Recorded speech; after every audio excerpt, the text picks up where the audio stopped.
हमारे साथ इस वाड़ी में मौजूद हैं उत्तर प्रदेश के नाबार्ड के सीजीएम। आइए जानते हैं उनसे इस वाड़ी के बारे में। सर, क्या कहना चाहेंगे इस वाड़ी के बारे में? वाड़ी बहुत दुर्गम जगह पर है। ये ज़्यादातर वाड़ियाँ, कहीं पर भी वाड़ी में काम करना मुश्किल होता है, लेकिन ये वाड़ी जो है बहुत ही दुर्गम जगह पर है, पहाड़ की ऊंचाई पर है और पथरीली ज़मीन, और उसको फिर हम हरा भरा बना दें। एक ही साल हुआ है यहाँ, लेकिन पौधों की जो बढ़त है, जिस तरीके से हरे पौधे हैं और बड़े हो रहे हैं, तो यहाँ के किसान और यहाँ की जो संस्था है रिएक्ट, जो यहाँ इसमें साथ में काम कर रहे हैं, ये उनका मेहनत का फल है।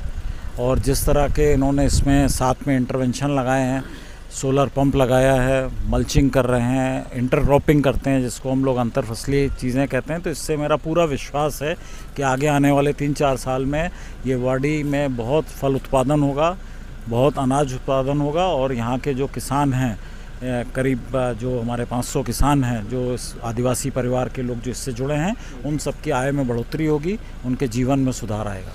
सर, ये बताएं कि सोनभद्र में ये पहला प्रोजेक्ट है या और भी वाड़ी इस तरह से चल रही हैं सोनभद्र? हम लोग के करीब 10 प्रोजेक्ट हैं, 10 परियोजनाएं हैं वाड़ी की जो सोनभद्र में चल रही हैं। करीब 5000 परिवार एक वाड़ी में। हम कोशिश करते हैं कि 450 से 550 परिवार हों। तो अगर हम 500 का औसत लेते हैं तो करीब 5000 परिवारों तक ये परियोजना नाबार्ड की चल रही है। और आगे आने वाले टाइम पर सोनभद्र की जो आदिवासी जनसंख्या है, उसको ध्यान में रखते हुए अगर और परियोजनाओं की ज़रूरत होगी तो वो भी करा जाएगा। जैसे आप देख रहे थे, यहाँ पे हमारे साथ मौजूद पंकज कुमार सर हैं, बीडीएम हैं सोनभद्र डिस्ट्रिक्ट से। आप क्या कहना चाहेंगे सर इस वाड़ी के बारे में? ये जो वाड़ी परियोजना जो यहाँ शुरू की गई, जो शुरू किया गया रिएक्ट संस्था के माध्यम से, यहाँ पे कुल 65 एकड़ का क्लस्टर है और ये एक साल में जो ग्रोथ दिख रहा है, हमें उम्मीद है कि आने वाले समय में यहाँ किसान इस वाड़ी से काफ़ी लाभ लेंगे। और उम्मीद है कि जो भारत सरकार की जो एक महत्वाकांक्षी योजना है किसानों की आय को डबल करना, इस वाड़ी से डबल नहीं, हम इसे 5 गुना की उम्मीद कर सकते हैं। तो सर, ये सोनभद्र में ये काफ़ी दुर्गामी, मतलब बहुत ही सुदूर का क्षेत्र है जैसे, तो इसके सक्सेसफुल होने के बाद से फिर आप लोगों का लक्ष्य क्या है कि सोनभद्र और जो सोनभद्र के और जो क्षेत्रीय कवर एरिया है उनको भी कवर करना चाहेंगे? दरअसल यहाँ जो आप देख रहे हैं 2020 में आया है और ये कहीं न कहीं किसी की सफलता की वजह से ही यहाँ पे पहुँचा है। वाड़ी परियोजना सोनभद्र जनपद में 2015 से शुरू की गई थी और जिन किसानों को जो चयन किया गया था और जिन्होंने सफल करके दिखाया है, उसी के परिणाम है कि जो 4 वाड़ी परियोजना जो शुरू की गई थी, आज वो 10 पे हम आ गए हैं और ये निरंतर बढ़ता जा रहा है। तो ये सफलता है और ये आगे बढ़ता रहेगा। चलिए, बहुत बहुत धन्यवाद सर, आपने वाड़ी के बारे में हमें जानकारी दी।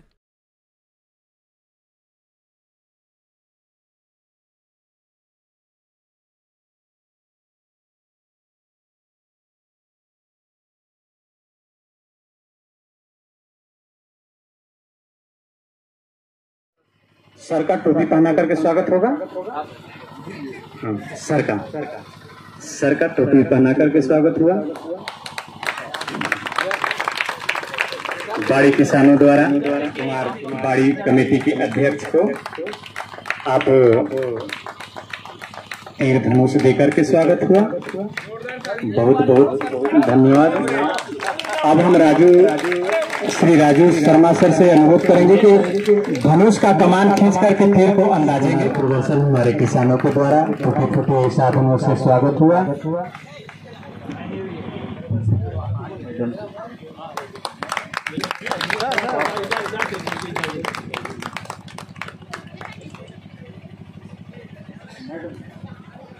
मैडम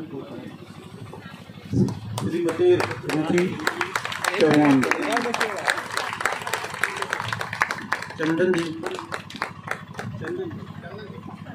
राजेश भाई, वाड़ी ग्राम में हार्दिक अभिनंदन एवं स्वागत। महोदय, जिस समय हम लोगों ने ये वाड़ी परियोजना मिली तो सेकंड चरण में इस परियोजना को हम लोगों ने किया। 2020 में हम लोगों ने वाड़ी का कार्यक्रम प्रारंभ किया। ऐसा सौभाग्य हम लोगों का है कि हमारे मुख्य महाप्रबंधक इस धरती पर आए अपनी आंखों से इसका अवलोकन करने के लिए। इससे सौभाग्य हम हमारे किसान भाई और हमारे डीडीएम साहब हमेशा आते हैं। उन्हीं के मार्गदर्शन में आज तक जो कुछ हम लोगों ने प्रयास किया है, जो सामने उपस्थित है महोदय जी। हमारा प्रयास हमेशा रहा कि कुछ बेहतर करने का। हमेशा डीडीएम साहब ने प्रेरणा दिया कि कुछ बेहतर करो, कुछ बेहतर करो। आज भी कहते हैं कि कुछ बेहतर करो। हमारे डीडीएम साहब को सच बात कहा जाए कि संतुष्टि नहीं मिलती है सर, चाहे दिन भर में जाते हैं और वो रिजल्ट हम लोगों से निकलवाते हैं। आज भी हमें उस स्थिति को, उस काम को आगे करने का इन्हीं से प्रेरणा मिलता है कि हमें कैसे बेहतर से बेहतर जाना है।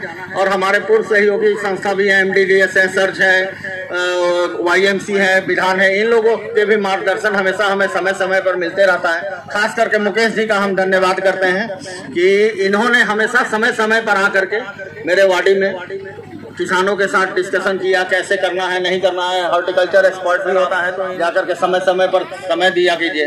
तो ये मुकेश जी का स्पेशली यहाँ हम तहे दिल से धन्यवाद देते हैं कि इनके मार्गदर्शन में हम लोगों ने बहुत कुछ सीखा।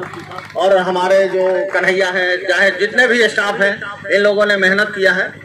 मैं तो इनके पीछे में खड़ा रहता हूँ, जो भी चीज़ें घटती है उसको तुरंत उपलब्ध कराना। मैंने कभी ये नहीं देखा कि नाबार्ड ने हमें क्या दिया, हमें क्या चाहिए। हाँ, ऑर्डर मिला है, उसको मैं बेटर से बेटर कैसे कर सकता हूँ, ये मैं पहले भी बोला, आज भी एक बार पुनः इस मंच से बोलता हूँ कि इसमें हमारे राजू शर्मा सर का बहुत बड़ा योगदान रहा कि इन्होंने सिखाया कि कैसे तुम आगे बढ़ करके काम कर सकते हो। ये मत देखो कि क्या पेमेंट हो रहा है, नहीं हो रहा है। और इस कड़ी में हमारे डीडीएम साहब ने भी कभी आज तक नहीं रोका कि क्या कर रहे हो, क्या नहीं कर रहे हो। जो करो बेटर से बेटर करो, उसका नतीजा सर सामने आपके उपलब्ध है। और इसमें जो अगर कुछ कमियां हैं तो उसको भी हम लोग समय समय पर दूर करने का प्रयास करेंगे। अभी तो 1 साल का वाडी है, उम्मीद है सर कि 1-2 साल के बाद ये अपने पूर्ण रूप में आएगा और आपको इसका बेहतर रिजल्ट मिलेगा। हमारे किसान भाई भी यहाँ पर ज़्यादा से ज़्यादा कमाएं, इसका हमने हमेशा ध्यान रखा। इसलिए हम लोगों ने ड्रिप वगैरह भी कराया है और आगे भी संस्था प्रयासरत है कि कन्वर्जन से बहुत सारा काम कराया जाए। मछली पालन की भी योजना बनाई जा रही है। हमारा इन लोगों, इन किसान भाइयों को यही है संदेश कि आप मेहनत करें। इन लोगों ने मेहनत किया और बिना पानी का सर, सच बात है कि इन लोगों ने 1 साल वाडी को कंप्लीट किया। तो इस साल हम लोगों ने 2 सोलर इसमें प्रोवाइड कराया है, 2 बोरिंग कराया है। किसानों का कहना है कि और 2 सोलर हो। तो ये आने वाला समय सर, आप आए हैं, आपका मार्गदर्शन मिले तो हर चीजें समय पर उपलब्ध कराई जाएगी। धन्यवाद सर। सर्वप्रथम यहाँ पर जो हमारे किसान भाई बहन हैं उनको मेरी तरफ से, मेरी पत्नी की तरफ से और पूरे नाबार्ड की तरफ से प्रणाम, नमस्कार, आभार। हमारे स्वयंसेवी संस्था रिएक्ट और अन्य जो साथी हैं हमारी स्वयंसेवी संस्थाओं के यहाँ पर, वो और हमारे जिला के विकास प्रबंधक जो है पंकज जी, मेरे साथी राजू। मेरे हिसाब से ये वाडी कुछ एक अलग होगी क्योंकि पहाड़ के ऊपर है और शायद मुश्किल जगह है, थोड़ा अलग भी है, दूर भी है और मुश्किल जगह है जहाँ पर हम ये प्रयास कर रहे हैं रिएक्ट के साथ और आप सबके साथ मिलकर। लेकिन कहा जाता है कि जो एक पहला कदम होता है वो सबसे मुश्किल होता है। वो बच्चे जब पैदा होते हैं और जब मुझको और आपको माँ बाप ने चलना सिखाया होगा तो वो जो उंगली पकड़ के सिखाने के बाद जब एक बार धीरे से उंगली छोड़ी होगी और एक कदम जब आप चले होगे, उसके बाद फिर जिंदगी भर चलते रहते हैं।